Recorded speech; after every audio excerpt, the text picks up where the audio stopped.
Il y a une très antique coutume qui se vit encore aujourd'hui dans le peuple juif, mais qui remonte aux temps anciens. C'est à la fin de la fête des Tentes, la fête de Sukkot.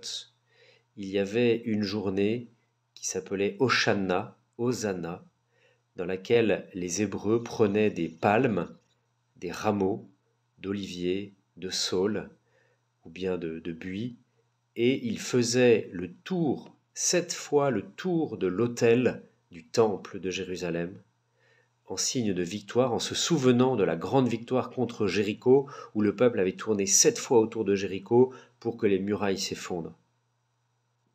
Et quand le temple a disparu, eh bien, les Juifs faisaient la même chose, mais autour de la Torah, de la Bible. Ils l'acclamaient comme parole, comme présence de Dieu. Eh bien, hier, c'est ce que nous avons fait. Nous avons pris nos palmes et nous avons tourné non plus autour de l'autel du temple de Jérusalem qui a disparu, nous n'avons pas tourné non plus autour de la Torah, mais nous avons acclamé la parole vivante, la parole faite chair, la parole de Dieu présente parmi nous, Jésus, et nous sommes entrés dans l'Église au cri de Hosanna et au cri du Gloria Laos, en tapant les portes de l'Église, et nous avons récité ce psaume qu'il entre le roi de gloire. Et derrière la porte, eh bien, on a répondu, mais qui est-il ce roi de gloire? Et nous avons redit, c'est lui, c'est le Seigneur, c'est lui le roi de gloire. Nous avons tapé la porte et elles se sont ouvertes pour que nous puissions entrer dans l'église. Bien, c'est le signe, chers amis, chers frères, que nous entrons dans la grande semaine sainte.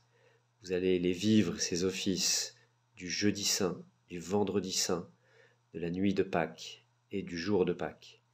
Vous allez y mettre tout votre cœur, parce que les efforts que nous avons faits pendant ces quelques semaines, eh bien, ils nous ont aidés à nous préparer. Évidemment, ils ne sont que un feu de paille par rapport à ce que nous devons au Seigneur, mais nous savons qu'il les prend avec sérieux et il les prend avec beaucoup d'amour. Merci d'avoir fait ce cheminement jusqu'ici. Nous tenons bon encore une semaine pour nous faire plus proches du Seigneur, alors que c'est la semaine pendant laquelle son amour se fait plus intense pour chacun d'entre nous. Allez dans vos paroisses, relevez les horaires des confessions, relevez les horaires des offices, et cette année, faites vraiment l'effort de vivre totalement et pleinement ce triduum pascal, peut-être même en y ajoutant les offices des ténèbres s'il y en a dans vos paroisses. Que le Seigneur vous bénisse et bonne semaine sainte.